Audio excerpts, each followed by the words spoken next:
praktisi pendidikan yang ada di sekolah itu terutama guru itu menggunakan yang esensial. Nah ini kaitan dengan tadi revisi Sisdiknas dan apa yang terjadi di bawah ini masih apa namanya ya Pak, masih belum tertata. Ini kan juga sesuatu yang tidak pas ya. Ya.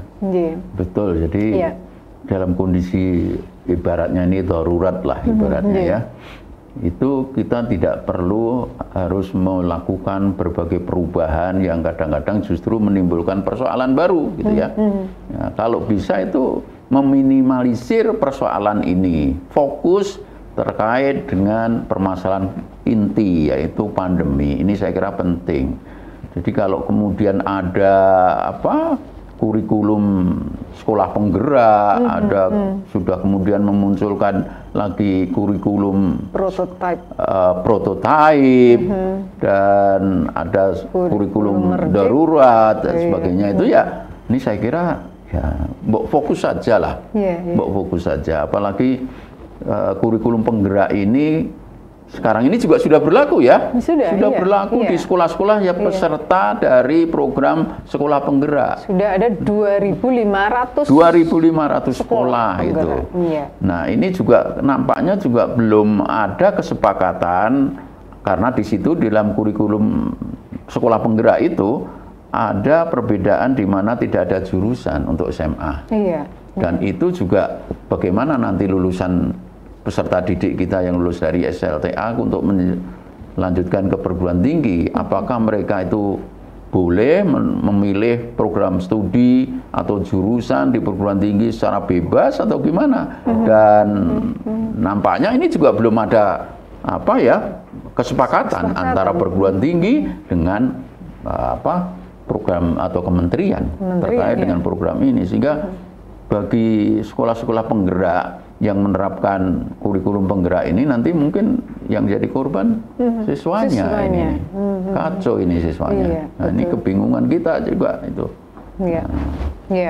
Baik, pemirsa yang saat ini sedang melihat kita di Jejak Muhammadiyah Channel, kita sudah berbicara bagaimana tentang revisi Undang-Undang Sisdiknas yang kita bisa melihat dari apa yang disampaikan oleh Pak Kasih, bahwa memang jangan sekonyong-konyong cepat sekali merevisi Undang-Undang Sisdiknas karena adanya banyak hal yang ada di lapangan yang harus diperbaiki untuk pelaksanaannya, termasuk perubahan-perubahan kurikulum yang terjadi begitu cepat. Dan kita tahu bahwa Muhammadiyah berkhidmat dalam bidang pendidikan ini betul-betul kontribusinya untuk bangsa sangat terasa, apalagi dengan banyaknya ribuan sekolah-sekolah Muhammadiyah di Indonesia sangat mensupport untuk membebaskan rakyat Indonesia dari kebodohan. Dan bagaimana ini Muhammadiyah menyikapi adanya tadi perubahan kurikulum yang begitu cepat dengan adanya kurikulum sekolah penggerak. Nah ini sudah ada praktisi juga yang Pak Kasih lagi yang akan memberikan jawabannya. Bapak, bagaimana nih Bapak kaitan dengan Muhammadiyah menjawab tentang perubahan kurikulum? Apakah kita juga mengikuti perubahan tersebut agar sejajar, atau kita tenang saja dengan kurikulum andalan kita, yaitu adanya Ismuba di dalam kurikulum sekolah Muhammadiyah? Ya, kalau Muhammadiyah karena ini organisasi besar dan sudah mempraktekkan pendidikan itu sejak sebelum merdeka, saya kira Muhammadiyah punya kebijakan tersendiri lah ya. Apakah itu ingin menerapkan terus dengan kurikulum 13 ataukah dengan kurikulum yang darurat ini, saya kira. Tapi kalau melihat kondisi yang terjadi di lapangan dan memang sulitnya untuk menerapkan kurikulum 13 yang cukup banyak materinya gitu ya, dan pendekatannya juga harus pendekatan tematik dan tidak bisa memilih yang lain gitu. Saya kira kurikulum darurat ini saya kira lebih perlu diakomodasi ya, agar tugas guru dan proses pembelajaran dengan para peserta didik ini bisa jalan dengan baik gitu ya. Karena kondisinya memang tidak memungkinkan kita untuk menerapkan secara utuh kurikulum 13 ini, saya kira begitu. Iya, betul sekali. Jadi guru sekarang merasa secara administrasi memang pres ya, yang dulunya banyak sekali harus menyelesaikan administrasi perangkat guru, sekarang disederhanakan menjadi 1 lembar, 2 lembar.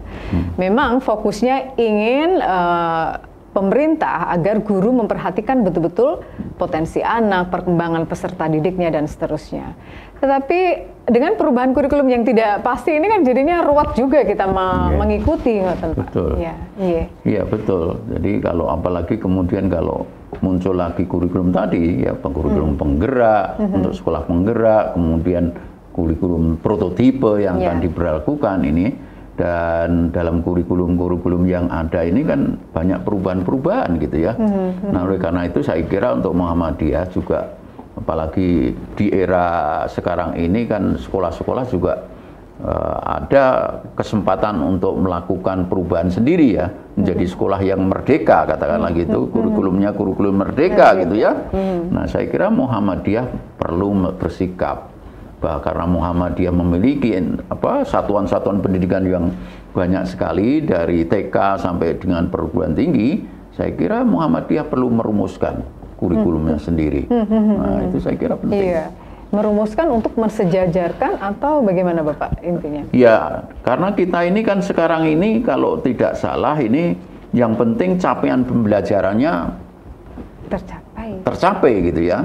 Walaupun capaiannya juga masing-masing satuan pendidikan mungkin bisa berbeda-beda gitu. Dan kalau seperti ini yang berlaku ya, maka Muhammadiyah punya kesempatan yang bagus gitu ya. Kita bisa menyesuaikan diri dengan kondisi masing-masing di sekolah kita.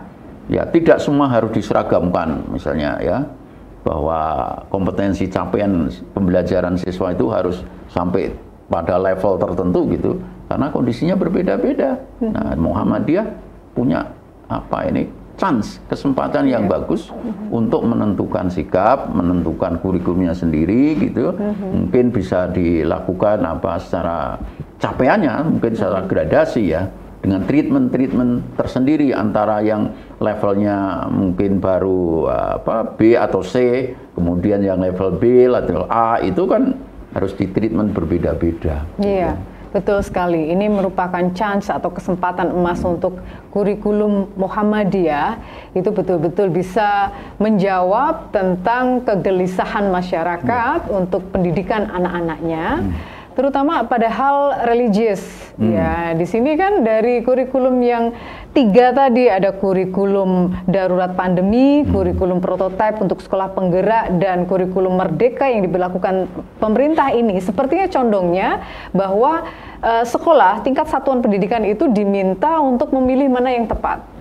Tapi di saat kita berkecimpung di pendidikan Muhammadiyah, di sekolah Muhammadiyah, ini sangat pas sekali bagaimana dengan menjawab persoalan zaman yang dituntut untuk iman dan takwa sebagai bekal seperti itu, Bapak. Ya, betul.